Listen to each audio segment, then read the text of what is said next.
They treated him like a criminal over a typo. But when a phone call came from Homeland Security, the building went silent. The sun hung high over the city, casting long streaks of light through the grimy windows of the DMV. Inside, the air was thick with impatience. Mothers bouncing toddlers on tired hips, elderly men hunched over walkers, and a sea of shuffling. Feet on scuffed linoleum floors. Overhead, a voice droned through a broken speaker system, calling numbers in no particular rhythm. It was the kind of place that turned minutes into hours. Raymond Carter stepped through the automatic doors with a quiet poise that didn't match the chaos around him. He was dressed in a crisp navy blazer, his shirt collar neatly pressed, and shoes polished to a soft gleam. He carried a slim leather folder in one hand. Everything he needed to renew his license was tucked inside, carefully organized. He waited patiently in line, hands folded in front of him, occasionally glancing up at the flickering digital board.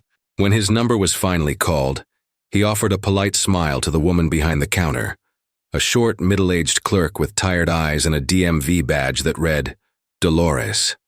"Good afternoon," he greeted warmly, placing his documents on the D counter.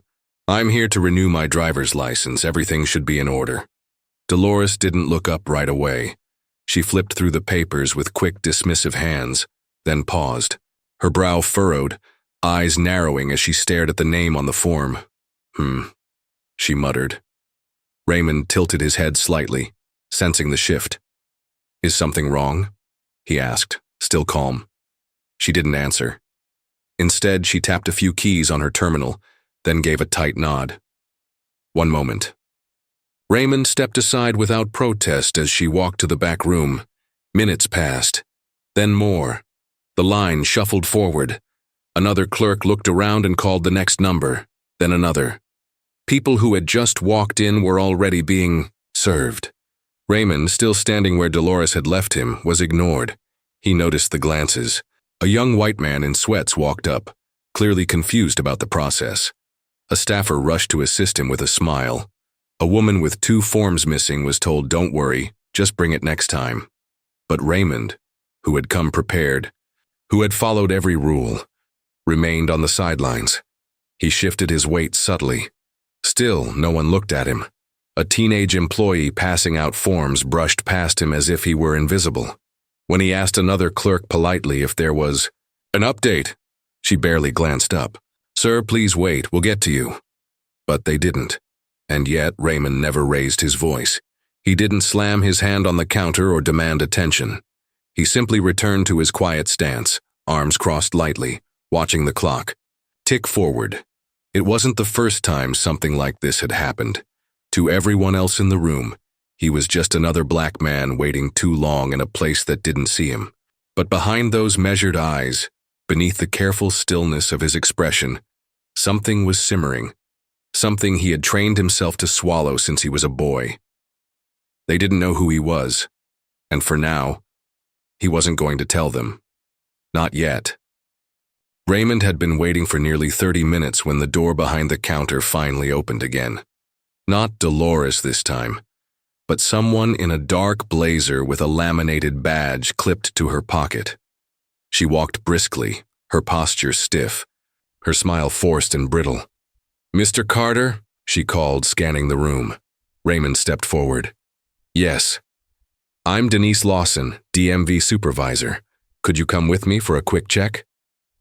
There was no explanation, no apology for the delay. Just a command disguised as a request. Raymond nodded once, gathering his folder and briefcase. As he followed her, the noise of the waiting room began to fade behind him, replaced by the sterile silence of institutional hallways. The fluorescent lights buzzed overhead, and the walls, painted a sickly beige, seemed to close in tighter the farther they walked. She led him past locked doors and vacant cubicles, finally stopping at a plain metal door marked "Staff Only." She pushed it open and gestured inside. It was a small, windowless room. One cheap plastic chair sat across from a desk cluttered with papers and an old desktop computer. The air smelled faintly of burnt coffee and something older. Dust, maybe. Neglect. "You can have a seat," Lawson said curtly. Raymond lowered himself into the chair without a word. The door closed behind her with a dull click. Then he was alone. 5 minutes passed, then 10. He set his briefcase down beside him, folding his hands in his lap. His eyes flicked toward the wall clock. Its ticking was the only sound in the room. At last, the door opened again, and a man stepped in. Early 40s, shirt sleeves rolled up, clipboard in hand, face unreadable. He didn't introduce himself. Instead, he sat down heavily across from Raymond, cleared his throat, and began. "Current address?" he asked. Raymond blinked, caught slightly off guard by the abruptness. "It's on the form I submitted." "I'm asking you, not the form," the man cut in. Raymond's jaw tensed, but he recited the address calmly. The man scribbled something down. "Occupation? I work in federal government," Raymond replied evenly. The man raised an eyebrow. "Doing what exactly?"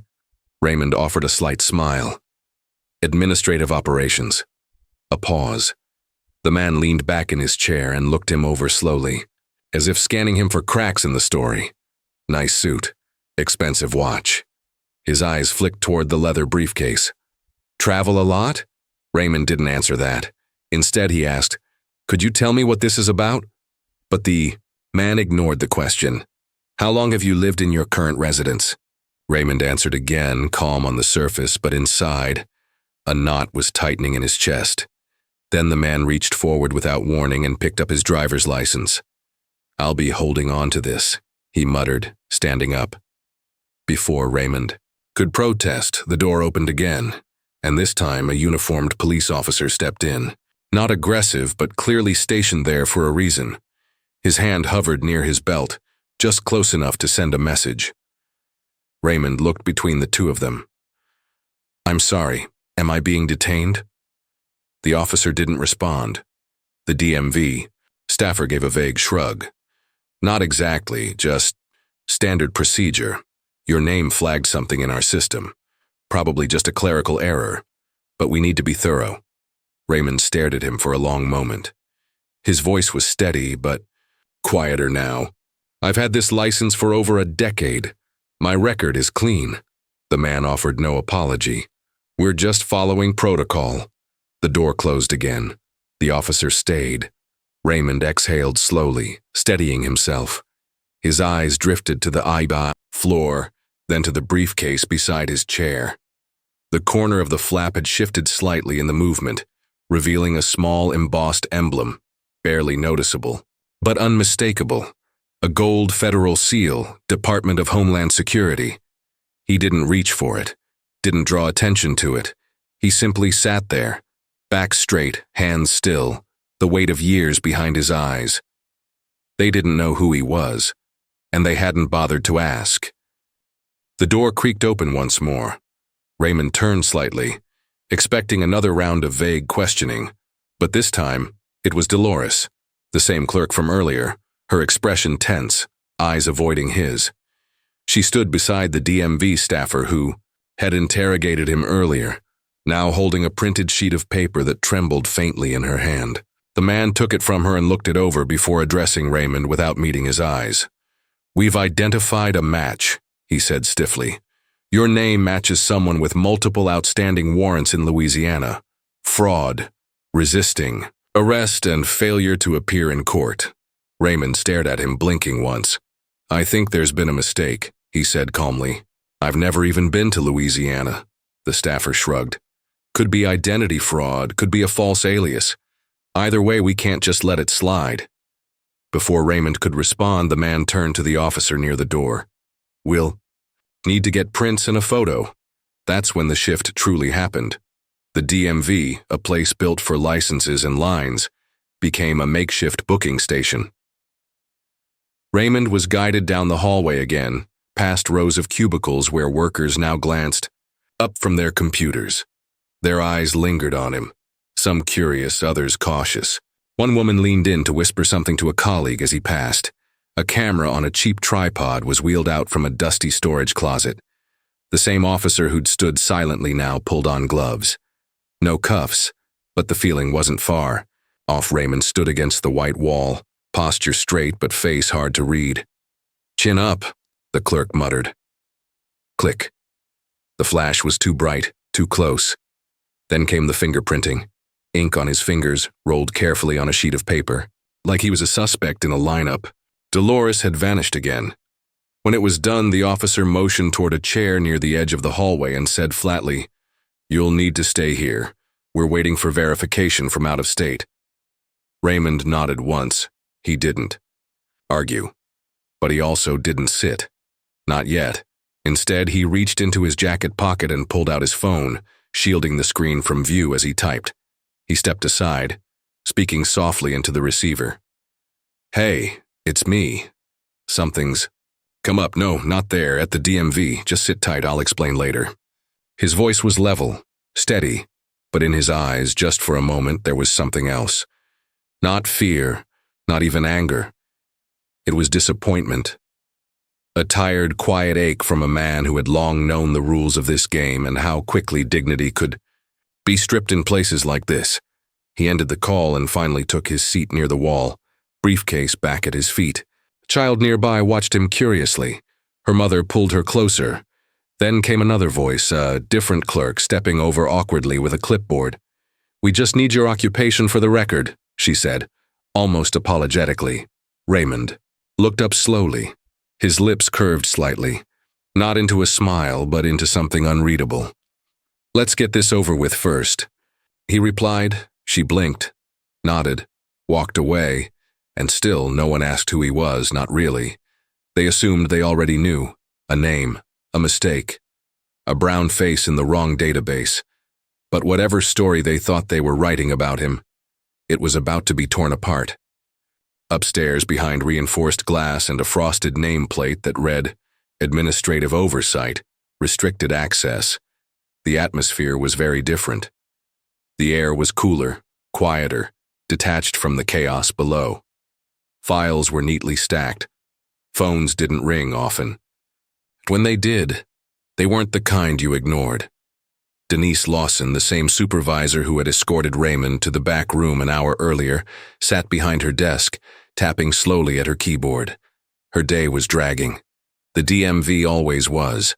A slow burn, paperwork, compliance checks, the occasional irate customer. Nothing unusual until her desk phone buzzed. Not her extension, the direct line. She paused. Only a handful of federal agencies had that number. She picked up. "Lawson," a man's voice came through, low, clipped, unmistakably official. "This is Agent Mitchell with Homeland Security." Her posture snapped straight. "Yes, sir. How can I help you?" There was a beat of silence. Then, "We have reason to believe one of your locations has mistakenly flagged and detained Deputy Director Raymond Carter. Can you confirm?" Her breath caught in her throat. I'm sorry." "Who did you say?" "Raymond Carter," the voice repeated. "African-American male, early 40s, wearing a navy blazer. He checked in to renew his license earlier today. That man reports directly to our federal director. You need to release him immediately and notify your legal counsel. Do you understand?" Lawson stood up so quickly her chair rolled backward into the wall. Yes, understood. But the line had already gone dead. She didn't sit back down. She didn't breathe. Instead, she rushed into the hallway, grabbing the first junior employee she saw. "Where's Carter?" she barked. The staffer blinked, confused. The guy we pulled aside, still waiting and processing. Get everyone, now." Downstairs, the DMV shifted like a stirred beehive. A panicked whisper ran through the ranks. Supervisors emerged from back rooms. Managers scrambled to close doors. The officer who'd been stationed outside the processing room stiffened when two higher-ups pulled him aside and began speaking in hushed, frantic tones. Raymond watched them calmly from his seat. He already knew. The signs were unmistakable. The wide eyes, the sudden silence, the urgent pointing toward his location. A younger clerk who had ignored him all day now couldn't stop glancing over with a pale, horrified expression. Dolores reappeared, clutching a stack of papers she clearly didn't understand, her face blotchy with stress.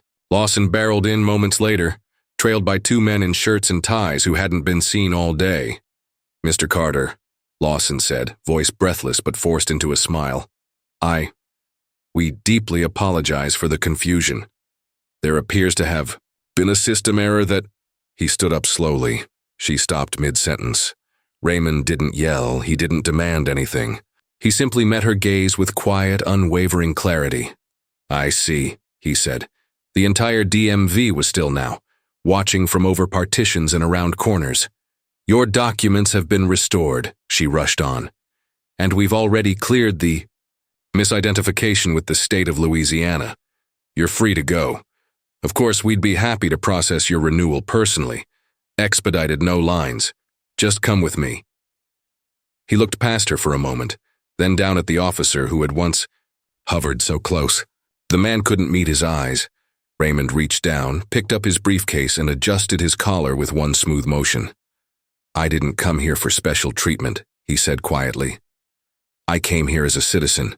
You didn't see that." And with that, he walked past them all, slowly, deliberately, his steps echoing through the stunned silence of the building. It wasn't until he was gone that someone in the back whispered the words aloud. "Deputy Director?" And just like that, the story they'd written in their heads, the one about the black man with too nice a suit, too calm a voice, too many questions, came crashing down. The sound of hurried footsteps returned before the door even opened. It was as if the building itself was holding its breath. Then came the knock, not forceful, but overly gentle, like someone unsure if they were disturbing royalty. "Mr. Carter?" The voice called softly from the other side. The door creaked open. Denise Lawson reappeared, this time stripped of the aloof authority she'd worn earlier. Her face was flushed, her smile wide, but hollow. Behind her, Dolores stood wringing her hands. The officer from earlier was just behind them, now stiff as a board, avoiding eye contact. "Sir, we are so deeply sorry," Denise began, voice too sweet, too rehearsed. "There's been a terrible misunderstanding, and we'd like to make this right immediately." Raymond didn't move right away. He looked at her for a moment, not with anger but with a gaze that weighed more than words. Then quietly he rose to his feet. The legs of his chair scraped softly across the floor. "Where's my license?" he asked, tone flat but dignified. Dolores rushed to hand it over with both hands, like an offering. "Here it is, sir. We've restored it," and he took it, folded it into his wallet with a single motion, and looked down at the officer, the same man who had stood watch over him like a sentry, silent, cold, impassive, now stepped aside quickly and opened the door like a hotel doorman. Raymond didn't thank him. He walked forward slowly, briefcase in hand, the hallway stretching long and quiet before him. Staff parted like water. Some tried to smile.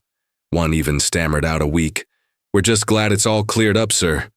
No one dared say what they were really thinking. No one mentioned that none of this would have happened if he hadn't held the title he did.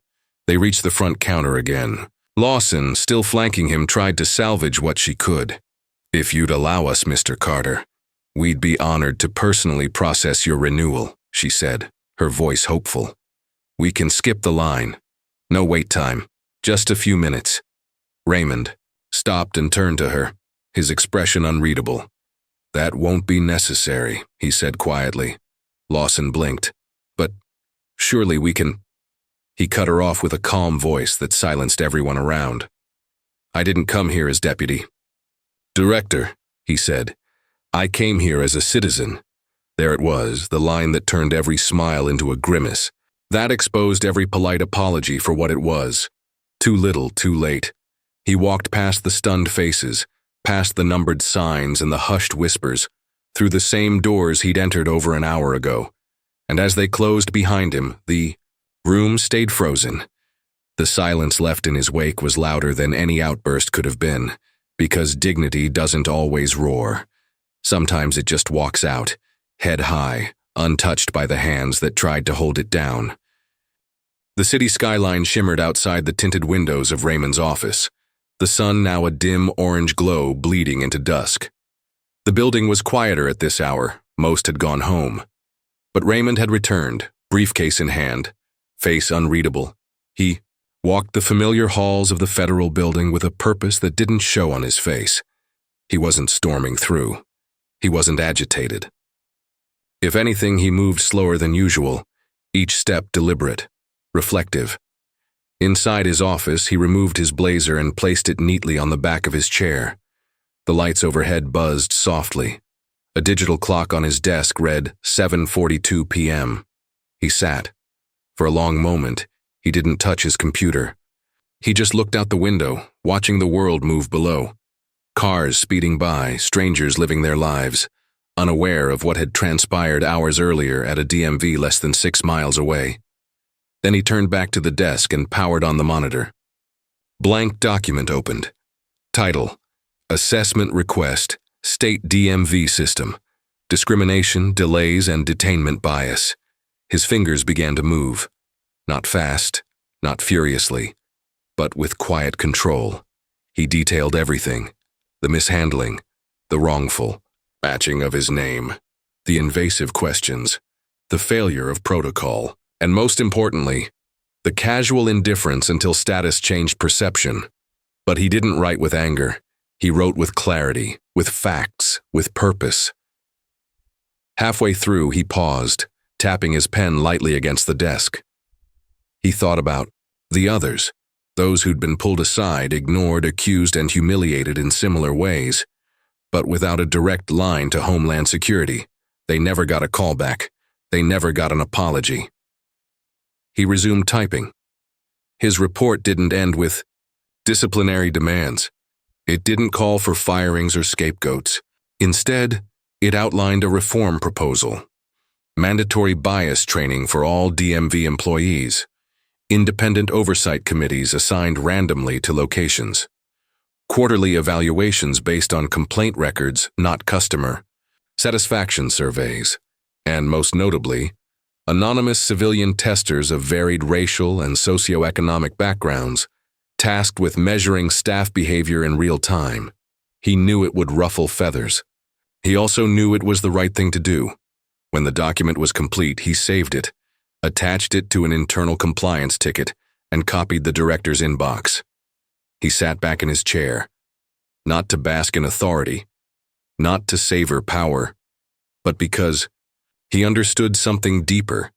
Today had not been about him.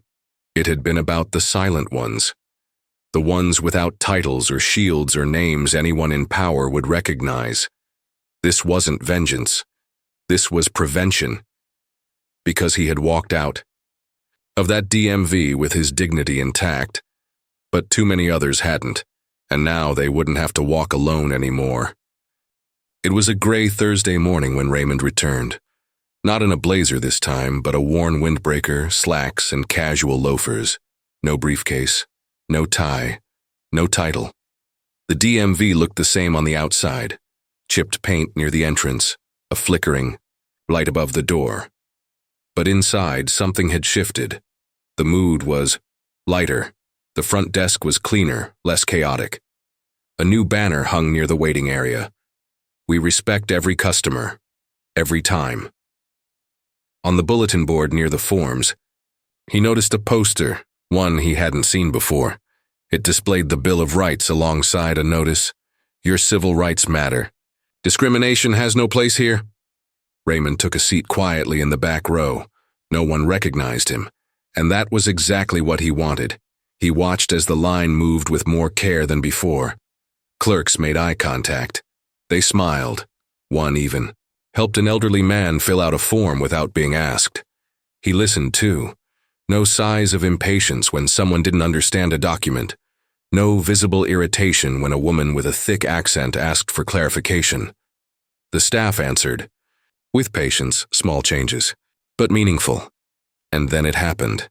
A young clerk, maybe in her early 20s, approached with a clipboard and an easy smile. "Good morning, sir. Are you here for a renewal?" she asked kindly. Raymond looked up at her, brown curls tucked into a bun, nervous energy behind her professionalism. She had no idea who he was, just saw a man in line. He smiled gently. "No, not today, just observing." She blinked, confused for a second, then laughed. "Well, I hope we're doing okay. You're doing a good job, he said simply. She hummed. He stood, gave one last glance around the room, and walked back toward the exit. No fanfare, no one called after him. And still, he felt the impact more deeply than the sharpest speech he could have given. Because true power isn't loud. It's not in a badge or a title. It's in the quiet choices, the reforms made behind closed doors, the systems shifted without spectacle, the respect restored without needing revenge.